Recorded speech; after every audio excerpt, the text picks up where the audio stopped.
અતિ ઉત્તમ શ્લોક અહીંયા કીધો છે. સુખદેવજીએ કહ્યું છે, એતાવાન સાંખ્ય યોગાભ્યામ સ્વધર્મ પરિનિષ્ઠયા જન્મલાભ પરઃ પુરુષા અંતે નારાયણ સ્મૃતિ. આ મનુષ્ય જન્મનો લાભ શું સાહેબ? કોઈ કહેશો? આ દેહ મળ્યો છે, બધાએ કીધું છે કે આ મનુષ્ય જન્મ મળવો દુર્લભ છે.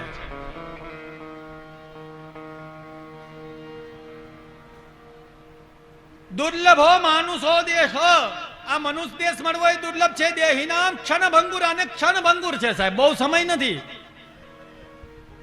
11મા સ્કંદનો શ્લોક છે.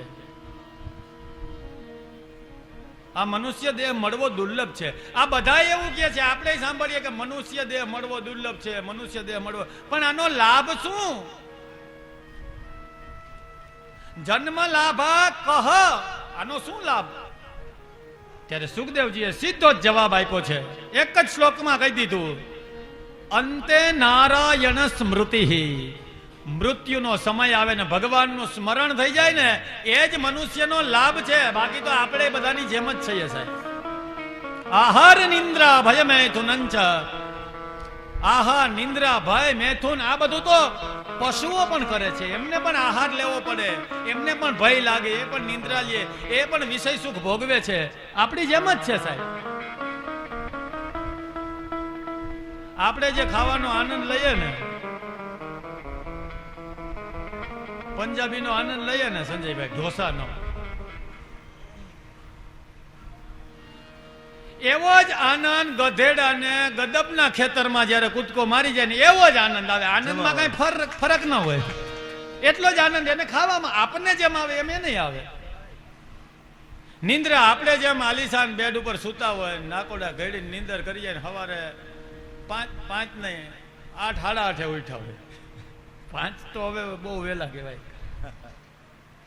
અને જે આનંદ આવે ને એવો જ આનંદ ગધેડાને તાજી રાખ નાખેલા ઉકેડામાં આરોટે ને એટલે એવો જ આનંદ આવે, આલિશાન બેડ જેવો. ફરક કઈ નથી. ભય આપણને જેમ ડર લાગે અને ગધેડાને પણ ખેતરનો માલિક આવી જાય લાકડી કાઢે ને એક વાહામાં ઊભી નતારની મારી દે, એને એટલો જ ભય લાગે જેટલો આપણને લાગે. આમાં ક્યાંય ફરક છે. અને વિષય સુખ આપણે જેમ પત્ની છે, પુત્ર અને બધા વિષયોનો ભોગ લઈએ છીએ, એવી રીતે ગધેડો પણ, એમના પણ પુત્રો હોય છે, એમને પણ માદા ગધેડી સાથે વિવાહ થયા હોય છે, એ પણ બધું સુખ આનંદ લે છે. આમાં ક્યાંય ફરક તો મારા છે નહીં આપણામાં ને એનામાં. ક્યાંય વિશેષ હોય તો ગયો, પણ સાહેબ ગધેડો છે એ ભગવાનનું સ્મરણ નથી કરી શકતો. અને આ મનુષ્ય દેહથી તમે ભગવાનની સાધના કરી શકો, એ ન કરતા હોય તો આપણામાં કઈ ફરક રહેતો. એટલે આ મનુષ્ય દેહનો લાભ જ છે અંતે નારાયણ સ્મૃતિ. ભગવાનનું સ્મરણ થઈ આવે. કેવી રીતે? તો કે સાંખ્ય યોગ, સાંખ્ય યોગથી, જ્ઞાનથી, અભ્યાસેના અને સ્વધર્મ પરિનિષ્ઠયા, પોતાના સ્વધર્મનું પાલન કરતા કરતા ભગવાનનું સ્મરણ થાય. જે વર્ણાશ્રમ પ્રમાણે આપણને જે ધર્મ મળ્યો હોય એનું પાલન કરતા કરતા ભગવાનનું સ્મરણ કરવું. કારણ કે ધર્મ છે, જે વર્ણાશ્રમ ધર્મ છે એમાં કોઈ ઉચ્ચ નીચ છે નહીં. બ્રાહ્મણ છે ને બ્રાહ્મણનું કર્મ કરે છે તો ક્ષત્રિયનું કર્મ કરે છે. બંનેની સંપદા જે લઈને આવ્યા છે અને ભગવાને જ બધા પુત્ર એના બનાવેલા છે, એને એક ક્ષત્રિય ધર્મનું પાલન કરવામાં જે ફળ મળે એ જ બ્રાહ્મણને બ્રાહ્મણનું કર્મ કરવામાં ફળ મળે. અને પોતાના ધર્મ ને ભગવાને ગીતાજીમાં કીધું જ છે, બીજાનો ધર્મ ચડિયાતો હોય ને આપણો ધર્મ આપણને નિમ્ન લાગતો હોય તોય પોતાના ધર્મનું, સ્વધર્મનું પાલન કરવું.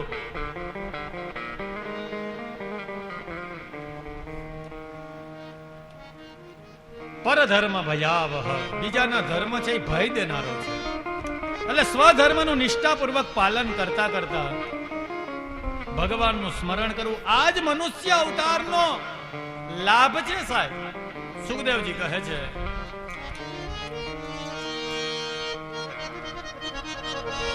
અને કહ્યું છે તસ્મા સર્વથાત્મા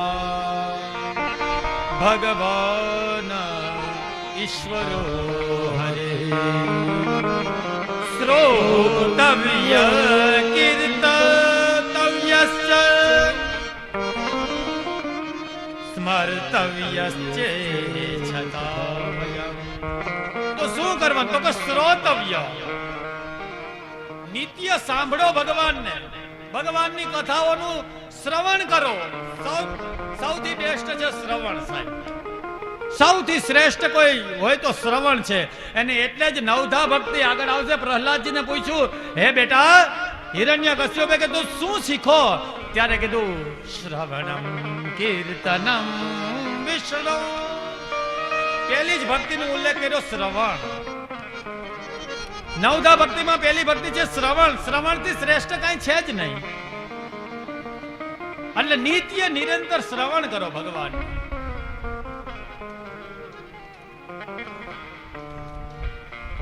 હવે એમ થાય શ્રવણ કરવાથી શું થાય? એમાં શું ભક્તિ થાય?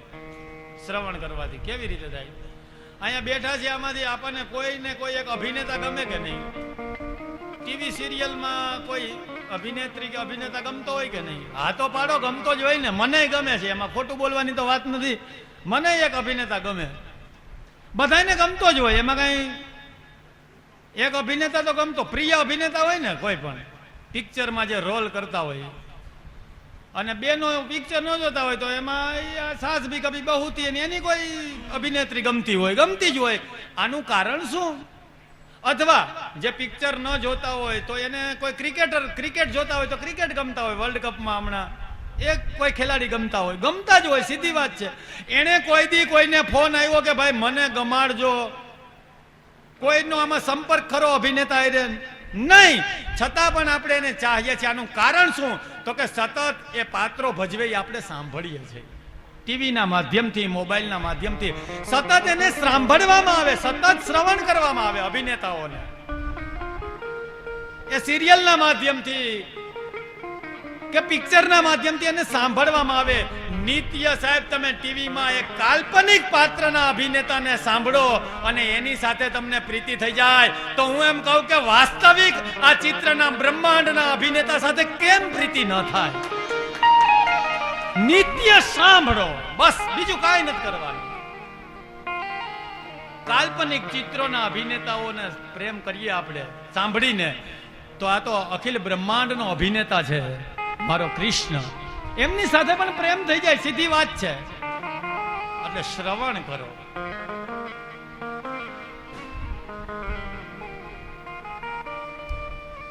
એ શ્રવણમાં મહારાજ બહુ મન નથી લાગતું કે બાજુ વાળો વાતું કરાવ્યા કરે,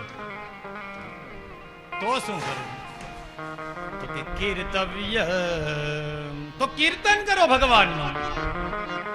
શ્રવણ से बात नहीं बनती तो कीर्तव्यम. બીજી ઓપ્શન નંબર 2, કીર્તન કરો ભગવાનનું. અહીંયા બાપુને આપણે ઘડીએ ઘડીએ કથા ચાલુ થાય ત્યારે ભગવાનનું સ્મરણ કરી એમ કરીને આપણે ધૂન બોલાવીએ, વચ્ચે પણ બાપુને બોલાવીએ. કારણ કે બધાને શ્રવણથી ન ચાલે, અમુક કીર્તનથી, એને કીર્તનમાં આનંદ આવી જાય. ભગવાન સાથે જોડાવાની ક્રિયા કરવાની છે. પછી શ્રવણથી થતી હોય કે કીર્તનથી થતી હોય, કીર્તનથી ક્રિયા થતી હોય, ભગવાનમાં નતમસ્તક કીર્તનથી થતા હોય તો કીર્તન કરો ભગવાનનું. અને નંબર 3, સ્મર્તવ્ય, ભગવાનનું સ્મરણ કરો સતત.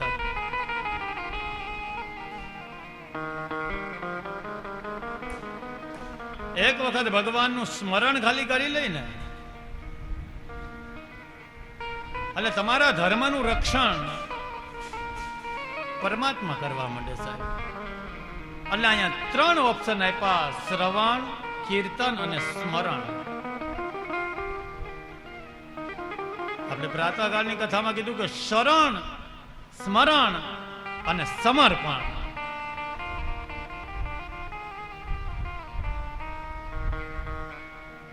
એટલે સુખદેવજી કહે છે, હે પરીક્ષિત, આ માધ્યમ છે ભગવાનને યાદ કરવાનું. સતત સ્મરણ કરીએ ને તો જ અંતિમ સમયે યાદ. અંતે નારાયણ સ્મૃતિ, અંતિમ સમયે ભગવાનનું નામ લેવા જાય તોય બેડો પાર થઈ જાય. પણ એ ક્યારે લેવાય નામ?